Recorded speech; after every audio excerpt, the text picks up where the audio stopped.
Hello, welcome to the Curator Podcast. This is episode 30.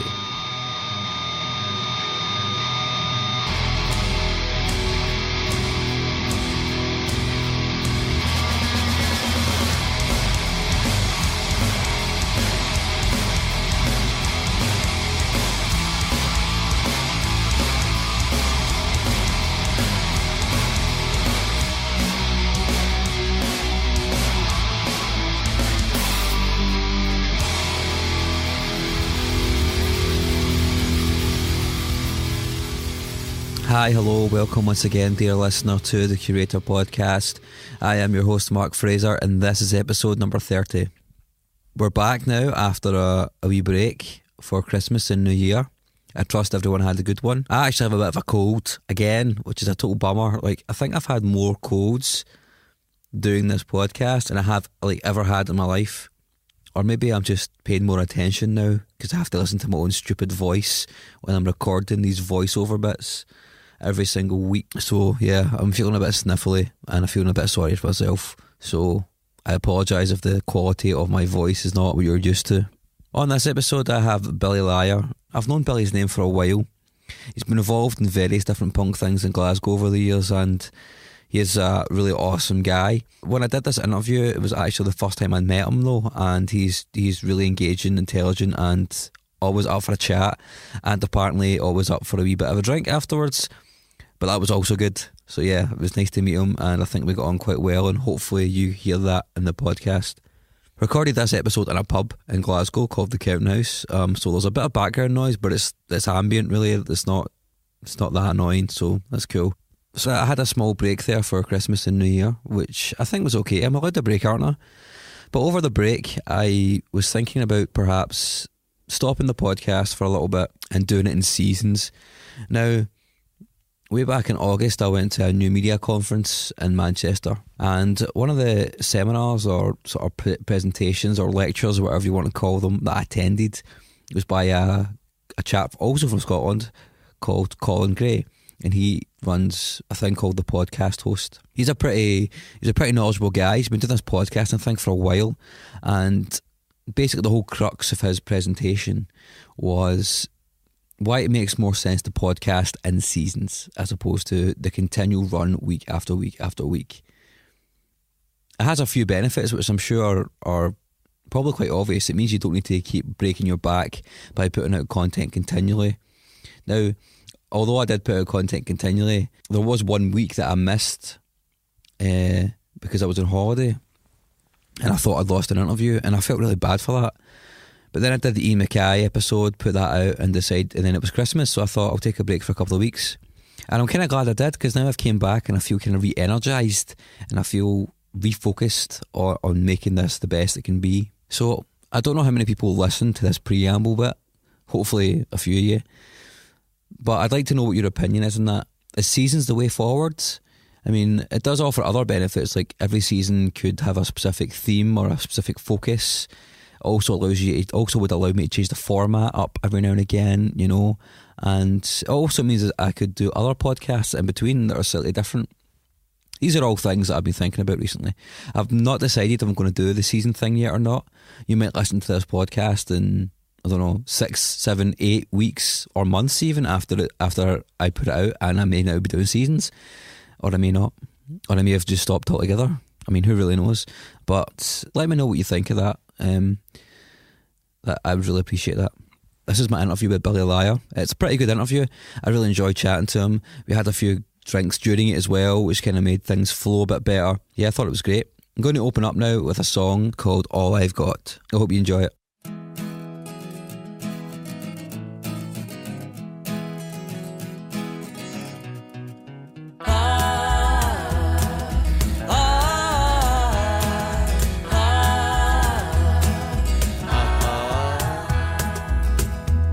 She told me about her boyfriend while we lay there in the dark. She's studying at vet school, but she wishes it was art. We stayed up all through the night. When she left, I fell apart. I fell apart. She took my heart. She went to an all-girls school and her parents are dead strict. I'm scared to speak in front of her in case she thinks I'm thick. We drank and talked all night. When she left, I felt like shit. I felt like shit. I felt a bit. And sometimes things can happen just a little bit too fast. We're thrown into the future while still clinging to the past. And I know you barely know me, and my banter's pretty weak, but you are all I've got, and you mean everything to me.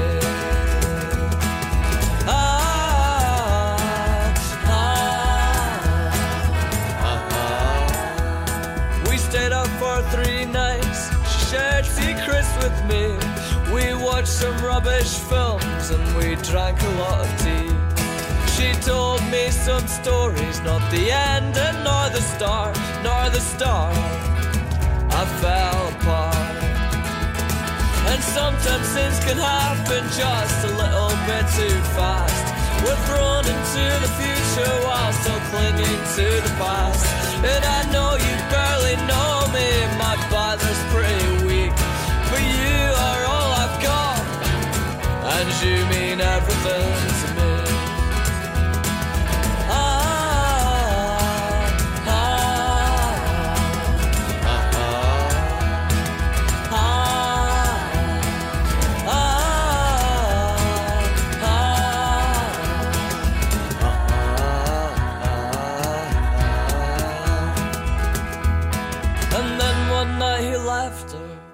On a cold, dark street, and although we weren't together, things got pretty bleak. I told her that I loved her, and yes, I jumped the gun, but I was not wrong. And sometimes things can happen just a little bit too fast. We're thrown into the future while still clinging to the past. And I know you barely know me, my banter's pretty weak, but you are all I've got, and you mean everything to you. Are all I've got, and you mean everything to you. Are all I've got, and you mean everything to me.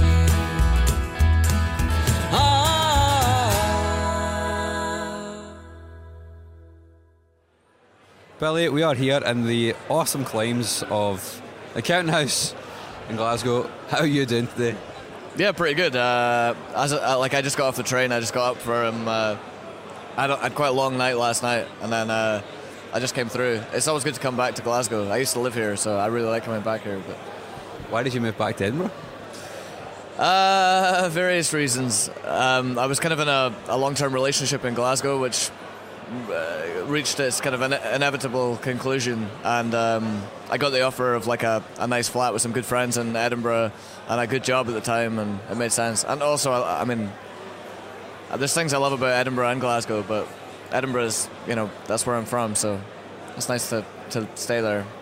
I like Edinburgh a lot. It's a nice place. But see, you said an inevitable conclusion. Is that like everything just ends and dies? Is that what you're? Is that the assumption there? That's pretty much what I was saying. Yeah, that's a kind of loaded answer, but yeah. Okay, so let's get into the Billy Liar nitty gritty, as it were. You've done a lot. You've been a lot of places.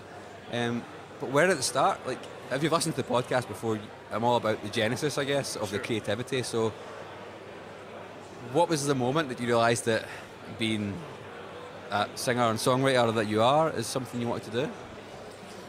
I've always wanted to play music. I kind of always have. Like, I wrote songs before I really knew I was writing songs. So I would always write things down when I was at primary school, and I couldn't. I learned how to play classical instruments before I learned rock instruments, really. But then when I first learned the guitar, and I realised that I could sort of not tunefully, but sing the songs that I had written on these pieces of paper on the guitar with just like a couple of chords, like learning Ramones songs, which are just, like I could only play power chords with 2 fingers for a long time, but realising that all those songs are just the same kind of shape, and then often the same chords but in a slightly different order. That just really inspired me to learn all the songs I could and play them. And then I guess when I was at high school, I formed my first band, and we played at like a high school rock night. They had a night called the Sex, Drugs and Rock and Roll Night, where they had all the parents and teachers basically came in, and then like a couple of bands played a couple of songs, and we played 2 songs, and I was so nervous. I couldn't play guitar and sing at the same time, so my friend played guitar, and then one guy played drums, but he could only play one drum beat and he couldn't do any fills. So at one point he would do this like double snare hit in the middle of the song, and that's like the extent of his technicality. But I couldn't play the guitar either, so I just sang. I had like my hands jammed in the back of my pockets like the entire 2 songs, and I just sang. But then everyone afterwards was like, oh, that was pretty good. So we started doing more kind of high school gigs, and we covered an Offspring song really badly, and the Offspring were the first band I saw. And then I formed my first punk band after that called the Bearded Ladies, and like we wore dresses on stage, and the guitar player had the Slipknot guitar like the BC Rich Warlock, but he stripped all the paint off and made it like Mr. Blobby, so it was like, is it pink with yellow spots or yellow with pink spots? I can't really... Pink with yellow spots. Pink with yellow spots. And then the drummer like in that band wanted to be in a metal band, like Joey Jordison was his hero, so he had those ridiculous like black Joey Jordison metal drumsticks, and he would always try and put in like double bass fills and all this stuff. In the middle of the set he would do like a drum solo, so we just let him do whatever he wanted, and he would play for like 10 minutes while we'd leave. It was like church halls or like community centres where we were playing at that time, and we would just leave and like go to the shops and then like come back and like eat loads of sweets, and it was a good time. What happened to those guys? Oh, actually, well, I mean, we ended. I left school when I was 16 because I wanted to play music all the time, and those guys all stayed in school. The drummer I ended up being in a kind of, I thought I was in a hardcore punk band, but they thought they were in like Metallica or Merciful Fate. So we had like 2 guitar players doing like twin lead solos, total rip-offs of Metallica. The drummer thought he was in like Slayer, and then the bass player thought he was in like Bring Me the Horizon or something. He had a big fringe, and then I was like, I had a mohawk and a leather jacket and fucking combat boots on, and thought I was in like The Exploited or something. It was disaster. But anyway, the Bearded Ladies. So Sean was in that band, the drummer, with me, and then the guitar player and the bass player. Like the guitar player, he still plays guitar, but not in a band. And the bass player, he only picked up and learned the bass because we needed a bass player at the time. So I was like, man, you're my best friend. If you get a bass, I'll show you where the fingers go. So I'd just be like 1, 3, 4, like the old punk thing. I mean, and then as soon as the band finished, he just sold his bass. But those 2 guys, like, I don't see them so much anymore because obviously I left school quite a long time ago now. Well, 10 years ago now, and they came out to see me at the last show I played in Edinburgh at the beginning of December.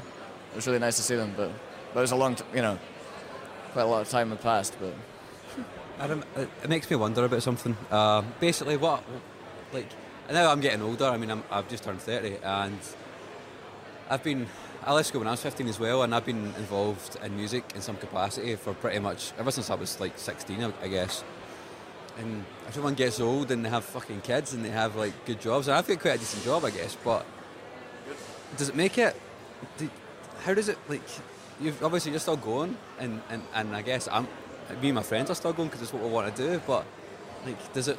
When you look at people that have like a life, as a society would call it, a life, how does that make you feel? Well, I mean, everyone's got their own thing. I think it's dangerous to compare yourself to anybody else. And obviously, it's a human instinct to do so. But I think if you do that, then it's potentially fatal. It's not a good thing to do. Like, I don't really think about other people, in that respect. I just think, oh great, that person's doing what they want, or oh great, that person's doing that. But when I meet up with old friends, often they'll sort of compare themselves to me, or compare our lives, and I find that quite strange. And that kind of reminds me, like, people always, well, not always, but sometimes people say stuff like, oh, you're living the dream, or oh, you're doing what you want to do, and I'm like, well, I'm sure you're doing what you want to do, and if you're not, then you should. I'm not really living anyone's dream. I've just sort of decided what I want to do, and often it doesn't pay very well, but it means I get to travel and make new friends. I don't know. You think it takes a certain kind of person to be the way, I guess, that people like yourselves and other touring musicians are? I don't know. This is all I know, but I don't know. I think that answers the question, really. Like, yeah, when I met up with, I mean, I shouldn't really talk about them by name, I guess, but the guys from the Bearded Ladies, when they came out to the show in Edinburgh, one of them just kept, like, he's got an office job now, and for a long time he resisted that, but now he's got that, so he just kept doing the old, like, Bill Hicks, like, sucking Satan's cock thing. He just kept doing that at me because he feels like that's what he's doing. And I was like, man, if you're happy, then do what you're doing. Like, he's got a house, he owns his own house, he's got a mortgage on it, it's almost paid off because he got that as soon as he left school. He's got a girlfriend that he loves and he's got a car. I can't afford those things, you know. He seems pretty happy to me. He probably looks more well than I am. He probably is more well than I am. You know, you just make your choices. I want to go back a bit to something that you said. My first show was also The Offspring. Oh, really? It was SETC 2001. With AFI and Caffeine? Yes! That was me. That was mine too. As was, it was also Fraser from Murder Burgers. That's fucking incredible. 2 other people, I think. Yeah. I've still got the T-shirt somewhere. Yeah. I've never met anyone else that was been at that show. Like, and the whole time I've been in bands in Glasgow, I've never met anyone else that was at that show. And that was a big fucking show. There's at least 5,000 people there. Yeah. Well, I was there. I've got the Conspiracy of One T-shirt somewhere in my mum's house. Yeah. That's the first time I'd ever heard of a band like music like what AFI were playing at the time, like hardcore punk. And ever since then, I've kind of been really into that. And man, Davey Havok was so weird. He was wearing like all the PVC and just like a total goth. And I was like, who the fuck is that guy? Yeah. I didn't really get AFI at that point, and to be honest, I never really got into them. But I really enjoyed The Offspring and Caffeine. And looking back, I remember I went to like the merch stand and I bought Caffeine's CD, and it was £5. And to me, like £5 was a lot of money at that time. Like I was spending like pocket money. You know, I was pretty young, and the CD that Caffeine sold me for £5 was like, it was in like a slip case, I think, and it's a CD with just a sticker on it with the track names, and I was like, this doesn't look like it's worth £5. And I took it home, and after like maybe a week of listening to it non-stop, the CD was just like burnt out and it didn't even work anymore. And it was just a CDR. And at the time I was like, I didn't understand it because I'd never seen something like a DIY band before. And now I kind of got to the age where like my friends' bands, like when Murder Burgers toured with Alkaline Trio last year, I went out doing merch for them, and like, you know, things have moved on, so like they had better than CDRs and stuff, but it just felt like, you know, I don't know, I don't know what I'm trying to say. Do you know what I'm saying? The DIY ethic is still strong, but you don't need to worry about selling someone CDs that are going to fail after like 8 listens. Yeah, maybe. I think just in retrospect, that was my first experience of a DIY band. In any respect, because that was a fucking massive show at the SECC, but that was a DIY band doing that, or like an underground band doing that, and just in retrospect I find that quite interesting. Whatever happened to them, do you know? I don't know, no. I've googled them and I tried to find out information, but I know obviously like some of those bands stuck around and have come back in cycles, like Capdown and Sponge and stuff, but Caffeine I can't really find any information on. I mean, maybe those guys are in other bands I just don't realise, but it must be cool to say I played with the Offspring though, and like on an arena tour. Like, yeah, fuck yes, and I sold DIY CDs. Yeah, I mean that must have been absolutely ridiculous. Yeah, I can't imagine it really. I can never imagine playing to like that many people ever. But you kind of have, I guess. Not like Offspring size. You played the Fest, so that's a pretty big deal. Yeah, the Fest is pretty awesome. I got to play a pretty good festival in Australia called Woodford. There was quite a lot of people there, but I don't know. It'd be pretty good to tour The Offspring. I don't know these days, and maybe not musically. I don't think I'd be digging that, but I haven't bought any of their albums for a while, but good call. I have a question here which I would like to ask you, and it is, why solo? Because I'm always interested as to the question why people who've been in bands decide to go solo, and I'm going to maybe guess it is probably economy as well. It's easier to go on tour when you're just on your own. I'd never really thought about that, but in retrospect, it has been helpful at times. I'm not going to lie, but the only reason I really did that was because I, as I said before, I was playing in a lot of different bands when I was growing up, and then when I decided to do basically I realized that the songs that I was writing at home, which weren't trying to be like another band, whereas the bands I was in before, I was never conscious of it because I was never thinking that way. But I think some people sometimes in projects were pushing for us to sound like a particular type of band, or I don't know. But then I realized that the songs that I was writing at home on acoustic guitar were the ones that had something like a kind of integrity to them, I guess, because I played them to some people, and I went to college to study music, and I dropped out of that because I basically met my band there. So I met a bass player and a drummer there, and they knew a guitar player, and then as soon as that happened, I went and recorded my first EP with them. And at that point, for a year, we did a lot of shows where it was a band, where I had the lineup of the band, and that was all fine. We never left Scotland. We only played around Scotland, but that band kind of imploded on itself. Often, I mean, we were like 17, 18, so we sort of saw it as a race to get as fucked up as we possibly could before we played, and then, you know, whoever was the most fucked up won, I guess, or we all lost because the performances weren't very good. So that was kind of detrimental. And then the band ended because I played 2 gigs in one night in Edinburgh. We played in the Hive. They used to do hardcore shows. Now it's like a teenage nightclub, but it used to have hardcore and punk shows. I think it was a Cold Dead Hands show. And I played there with the band, and we came off stage, and I was miserable. And the rest of the band went, "Oh, that was really good. Oh, we played really well there." And I was like, "No, I really not feeling it." And then I went across town and I played at the Forest, like a community art space, solo. And I was like getting heckled by people and having banter with people and just changing songs in the middle and like turning into other things. And I realized that's what I wanted to do. I really like the interaction and the intimacy that you can have with the audience if you're doing it solo. So it was never like a conscious choice. After that, it just sort of happened.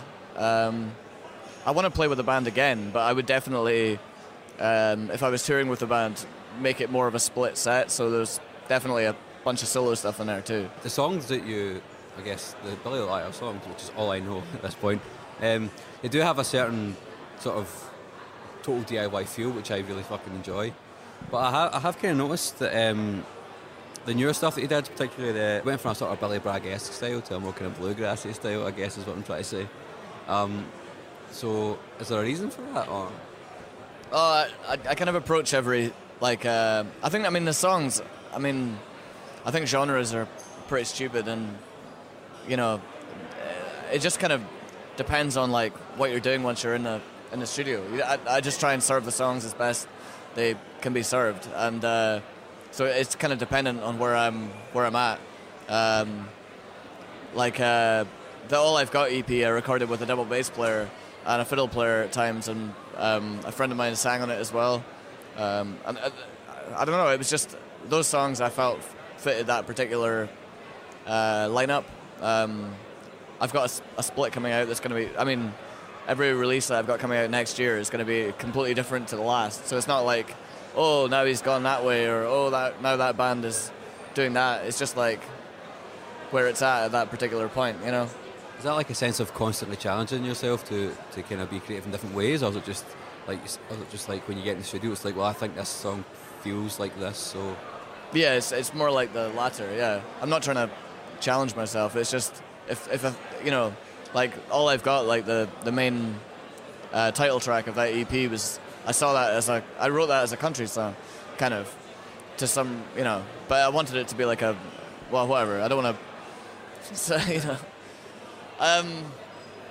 Yeah, it's a country song, so I wanted to record it like a country song, and I heard double bass on it, so I wanted to have double bass on it, and I imagine my friend Stina singing on it, and so I made those things happen. But I guess that's the flexibility of just being on your own, isn't it, really? Like, you can go whatever direction you want. Well, you know, you're your own boss, yeah. Do you find that, I guess you must find that really fulfilling, and you've been around the world a few times, you know, on your own, and like, how do you balance that life of like touring and life? That's I don't know, like, so it's easier sometimes than other times. Last year I toured a lot more than I expected to. Often I'll come back from a tour, or I'll kind of come back home for a little while, and I'll kind of stop and I'll think, all right, well, I'll probably just leave that there for a while, and maybe I won't tour for a little while, and I'll take some time to, read more books, and I'll, get an allotment, and I'll do some gardening. Like, you just start to think, like, oh, I could go for runs, and I could, like, be healthy and start swimming, and, you could do all these things. And, like, I don't know, then a tour comes up, or, like, I have an idea of someone I want to tour with, or a band I want to play with, or someone offers a gig in a stupid place, and then I'm not going to turn it down. So as long as people keep asking me to do stuff, I'll just keep doing it. I mean, is that fulfilling to know that you can just go out and, I guess, fulfill your sort of hopes on that level, on that particular level? I guess so, yeah. It took me quite a long time to get to the point where I wasn't the only one pushing. Like, for a long time I was pushing, which I suppose is kind of what DIY could be construed as. Like, I was always knocking on doors and hassling people to do such and such a thing, and some people were asking me to do some stuff, but now it seems a lot more fluid. It's a lot more like people actually want me to do stuff, as opposed to me just hassling people to let me do stuff, You've been going for a while, so people build up that, over time you build up that momentum, don't you? And people start to recognise you and want you to do things for them instead of having to keep asking, can I play this show, Yeah, it seems to be that way. I didn't really expect that to happen. I don't know. It's never straightforward, but... So given that you're kind of doing what you can to serve the song, who would you say are some of the songwriters that you look up to? I'm always interested in this question. Songwriters. I mean, I like songwriters from all different walks of life. Like, Tom Waits is one of my favorite songwriters. That's why it's not an influences question, because it doesn't matter. Do you know what I mean? It doesn't have an influence on your sound, but it's an influence on why you are creative the way you are. Yeah. Yeah, I think Tom Waits is incredible. I think Bruce Springsteen is incredible. Love the boss. Yeah. There's so many, like Leonard Cohen, Joe Strummer, and Mick Jones as well. Mick Jones is totally underrated, and Lemmy just died, but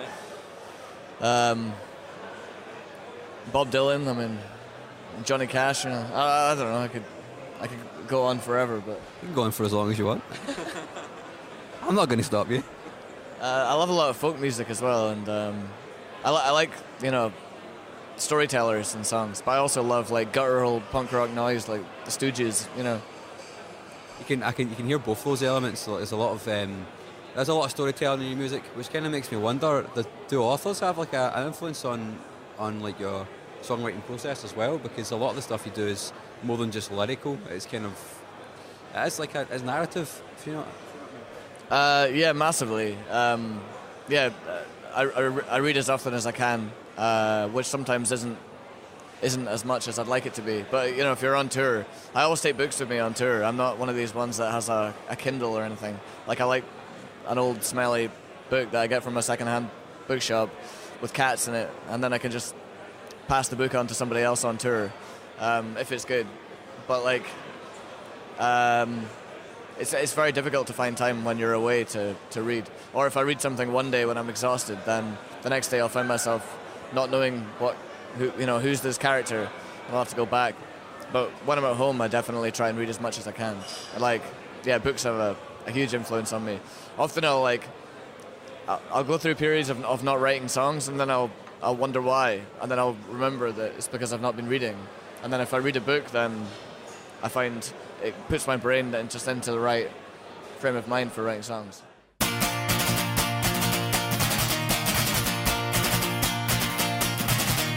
All my failings are being exposed. I'm waking up in unwashed clothes, and I don't like the view from here. I just want to point out that song is like, that line is not that important really. There's no point in pointing out. It's a really unfunny pun, but I wrote that line because I thought it was funny that I was singing, like, I don't really like the view, and then they've got that song about wearing the same jeans all the time. Does that make any sense? No, you probably weren't listening to the lyrics that no. But last night I played in Dundee and I was like, from here, and I was like, yeah, they're from here. And it made me laugh. Nobody else smiled, nothing. we all went home and cried, and it was the worst day of my life. I'm gonna have to sing that line again because I've forgotten how I get to the next part. Stop shaking your head at me. You're not my dad. My dad's upstairs. He's waiting till I get off to come downstairs, which is really embarrassing.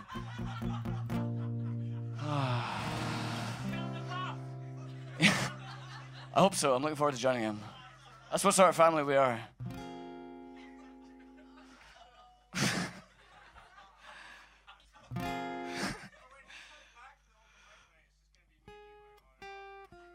I'm going to play with my dad on stage at the open mic night. I'm very looking forward to playing with my dad on stage at the open mic night.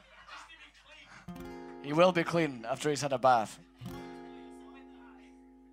Oh, he probably just plays. Right. I'll look forward to saying that to you next time you play. I don't know what that means.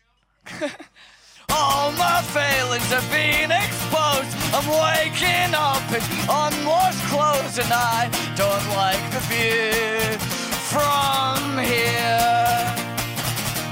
All my friends are fucking up. We're falling down, not getting up. We swore we'd never fall in love. We're all falling in love.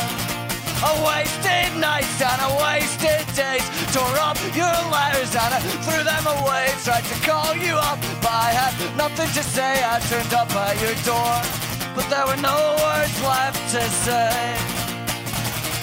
Been some time since I felt this way. This crippling fear, anxiety, paranoia creeps around the corners of each and every day. When all the intimacy is all faded away. There'll be no words left to say when all the intimacy is all faded away. There'll be no words left to say. I said I'll race you to disappointment, but I don't think that you understood why, man. You said you felt you couldn't speak to me because you thought you were a failure. But darling, none of us are going anywhere. I wasted nights and I wasted days. Tore up your letters and I threw them away. Tried to call you up, I had nothing to say. I turned up at your door, but there were no words left to say. There were no words left to say. There were no words left to say. There were no words left to say. Thank you very much. Enjoy Joe McMahon. Cheers. That's a really interesting thing. Like, I don't know many songwriters, especially the ones that I've spoken to anyway, that have that kind of. It takes something literary to sort of spark that creative flair, because usually people are just constantly churning out music because it's like you need to keep the muscle active. I don't really know anyone that's been like that is often deliberately inspired by authors. Usually they're deliberately inspired by other music. Is that something you slowly came to realise over the years, or is that something that you kind of have always known to be the case? No, I think that's something that I had to learn. When I first wrote songs, it was more just like bones. It was just like saying things that without any sort of process, really, just sort of writing what was going on. And then like my first EP is just stories without any like, I haven't really put them through any process. It's just like some of my first songs on my first EP were conversations that I'd had on MSN Messenger. Do you remember MSN? So like people would say, like my friends would say, "Oh, what happened at the weekend?" And then like I wrote it as a conversation, and then instead of writing it to them, I would just copy and paste it into like a note file, and then that became like the first few songs.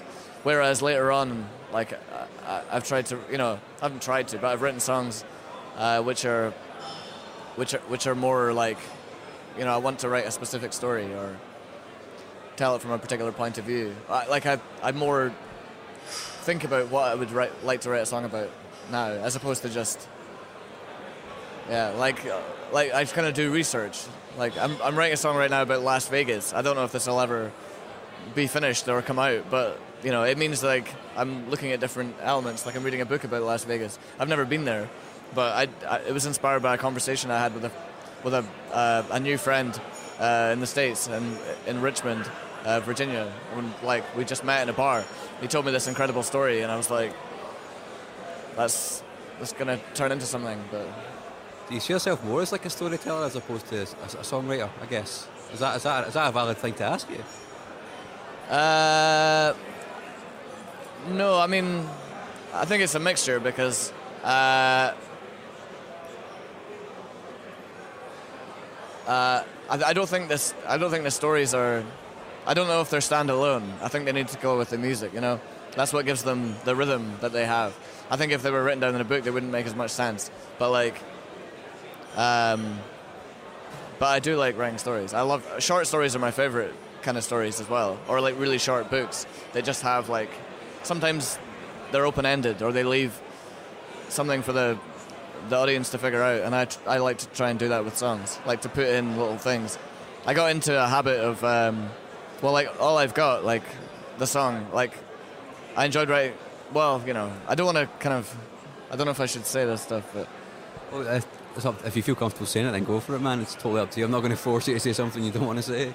I mean, the All I've Got EP was the first time, like that song was the first thing that made me, like, I guess that for me that was kind of a step up in the way I wrote songs, and that inspired me to write songs more like I have been recently, because in that song I wanted it to be like a conversation between two people. So, like, the main character in the song is someone that's been basically beginning to seem like they're going to have a relationship with someone who's ending a relationship with somebody else, basically. And the love interest in that song tells stories without giving a beginning and an end. So then, therefore, I wanted to start the song like she starts stories. So it starts in the middle of a sentence. So it says and then this song starts. So like, but then that made me realize that I can, you know, when I first wrote that song, I thought, can I do that? Or am I allowed to do that? Like, or should I not do that because that's not okay? And then no one said, oh, you shouldn't have done that. So now I've just sort of messing around with things. Like, I've got a full-length record that I'm going to record next year. I've written as a full album, and there's songs on there where I've just completely messed with the structure. So it starts off in the middle of something, and then it gives you a bit of something else. Like it's not like verse chorus verse chorus. It's more like I really like playing around with the story, and yeah. It's a very hard thing to do, though, as a songwriter. Like, obviously, you've learned that over time to do that. But for me personally, I know many other people, it's very hard to put themselves into that story writing, songwriting mode, like The Boss or that kind of thing. And now that you do it, and you've, like you said, you've written an album, is it easy? Is it now easier to go into that? I'm telling a story, or this song is a story mode. Yeah, I would say it's got easier over time the more I've done it. But I mean, I've always written stories, but it took me a long time to be able to connect the two of them. Like, I always wrote short stories, and I've always wanted to do more creative writing outside songwriting. Like, I've had, I'd like to write short films, and me and my friend had an idea for a play that's gone unfinished, but I'd always like to complete that and to do more stuff like that. So I guess it's just taken me a long time to connect those two things. I've came at songwriting from the complete opposite direction. We can talk about that later, though. I don't want to talk about myself too much. But a lot of your stuff is about like heartache and relationships. But I think for a lot of the reviews I've read for you, it's like they're always focusing on the sort of the social aspect and the political aspect, which is kind of similar to the way people approach Billy Bragg as well. Like, most of his songs are love songs. Everyone remembers them as being like a rabble rouser. Do you feel that you get that same kind of thing when people talk about like your music? Maybe. Like, I guess the stuff that I've recorded and some of the stuff that I play live is different because, as I say, I've got this new full length coming out, and I've got several splits coming out as well.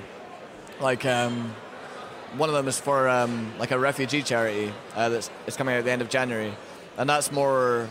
I don't know.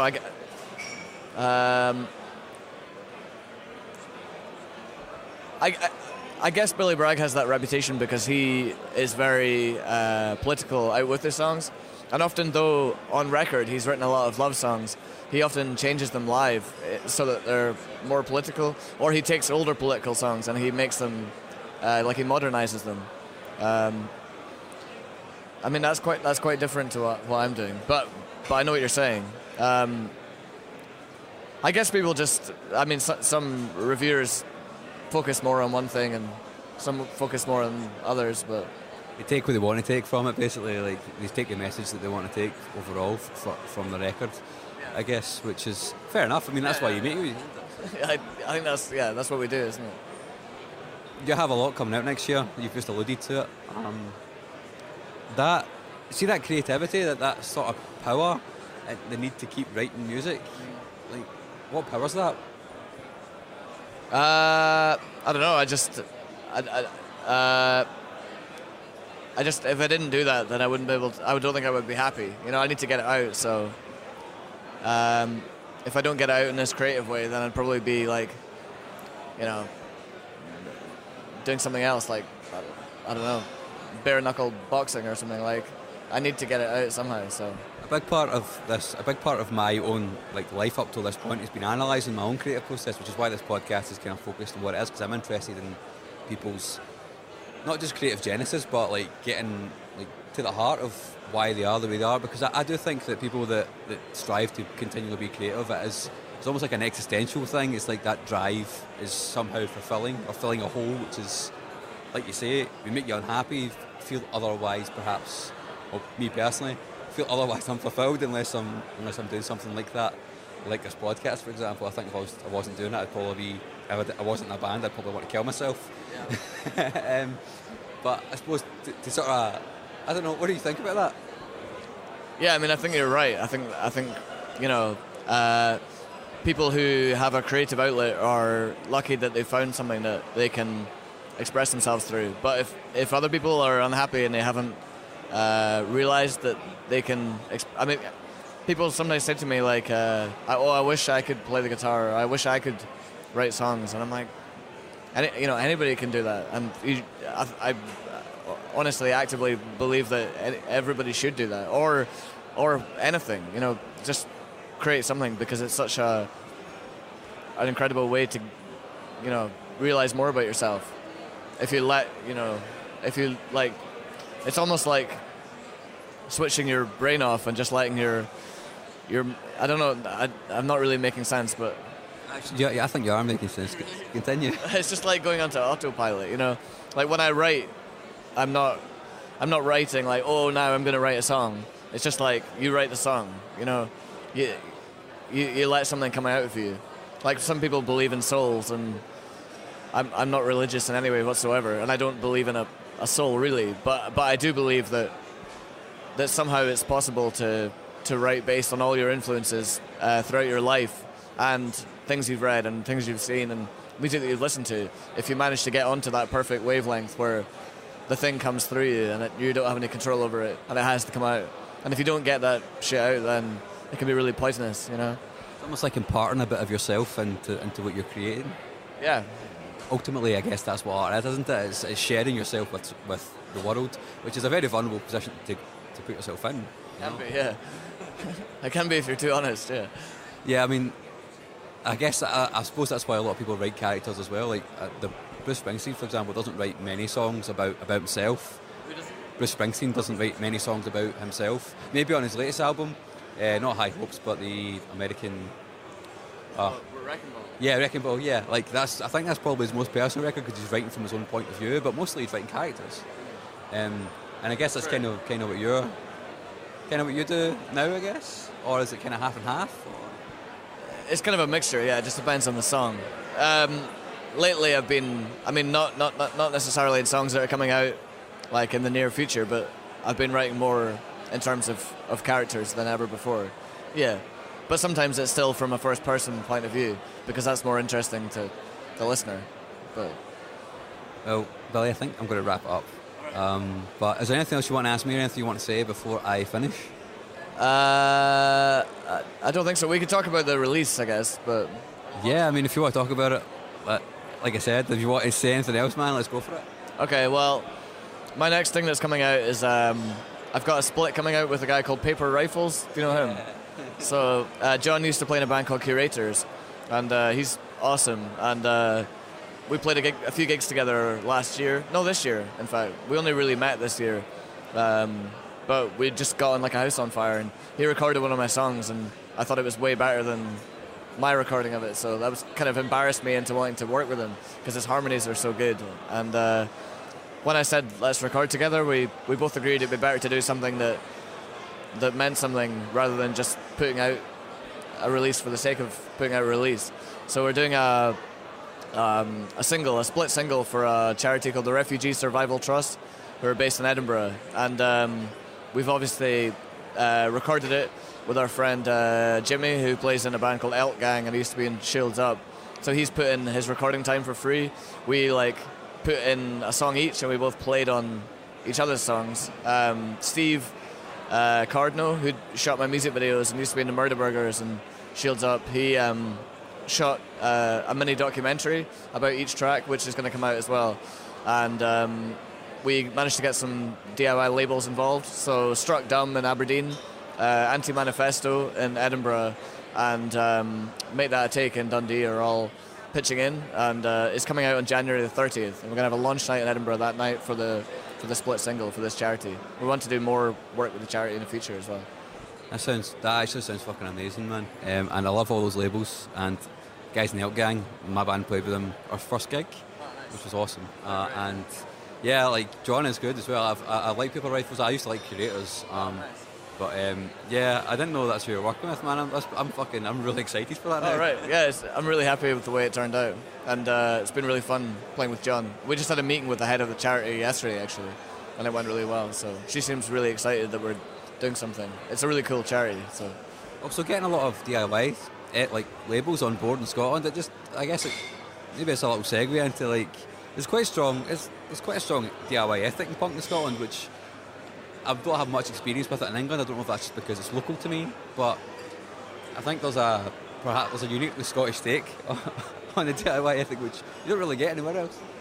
I think you're right. I think it's easier for us to see as well because Scotland is quite a small place and it's quite well connected. But I mean, it's definitely there in England. Like there's people like TNS in England, and yeah, there's people everywhere that are doing DIY stuff. But the Scottish DIY scene's great as well. I guess that's how you manage to play all over the world, is probably through those DIY networks, I guess. Yeah, I mean that's definitely yeah. I mean that's the whole great thing about punk. Like people say to me in other genres, like how do you tour? And then they go, I've met bands, not naming any names, that say stuff like, oh, how do you tour, or how do you do this? And then they go to gigs and they leave after they've played and they don't watch any of the other bands and they actively compete with other bands. Like they're like, oh, fuck those guys because, oh, look at them, or they slag each other off. Whereas in the punk scene, it's not always this way, but more or less, if you're a nice person, then and you're nice to other people, then it's a lot easier to, I don't know, make friends and do stuff, and that's kind of how the punk scene works. People help each other out, and if you're a dick, then fuck off, I think that's a really nice note to end on, actually. Maybe not the dick part, but the bit before it being helpful is good. Yeah, maybe, yeah. Right. Billy, thank you very much for talking to me. It's been a pleasure. Yeah, thanks for having me. As I was editing that, it kind of occurred to me that I think we both sound a bit inebriated, which I think gives it a nice kind of rough and ready feel, which I liked. But you might have hated that, I don't know. And also, I do swear a lot. One of my friends said to me that I should stop swearing on the podcast because I just sound strange when I swear. Apparently, I don't know if that's true, but it just slips out, man. Like I can't really control when I'm going to swear or not. My mum used to tell me that swearing was something you should never do because it makes you sound stupid. But I actually think that some of the most articulate people that I've ever met tend to swear a lot. So who knows what that means? Oh well. Anyway, thank you very much for listening. That was my interview with Billy Liar. He's an awesome guy. You should check out all of his stuff on Bandcamp. He's got a new album coming out later on this year. He's just about to release a split EP with Paper Rifles, who's also great. So you should definitely check all that out. He's a lovely guy, and he's played a lot of shows, as you could probably gather from the podcast. So I hope that you see him live in your neck of the woods sometime soon. I'm going to play you out now with another track of his, and this song is called Change, and I hope you enjoy it. Please rate and review the podcast on iTunes if you can. I would really appreciate that. Until next time, cheers for listening. Bye bye.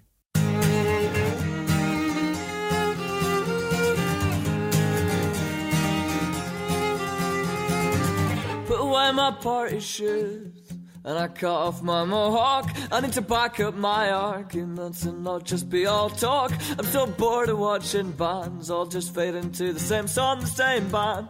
No one's saying anything, nothing's getting done. I wanna see your blood spill on the stage. I wanna hear your heartbeat through the PA. I want to hear true adolescent rage. I want to be inspired. I want to see something change. I'm tired of drinking until the band get better. I want to hear bands that make me dance even when I'm sober. Reunion tours, rocking the cash box. Did you get back together when hell was frozen over? I want to see your blood spill on the stage. I want to hear your heartbeat through the PA. I want to hear true adolescent rage. I want to be inspired. I want to see something change. It's not too much to ask, probably.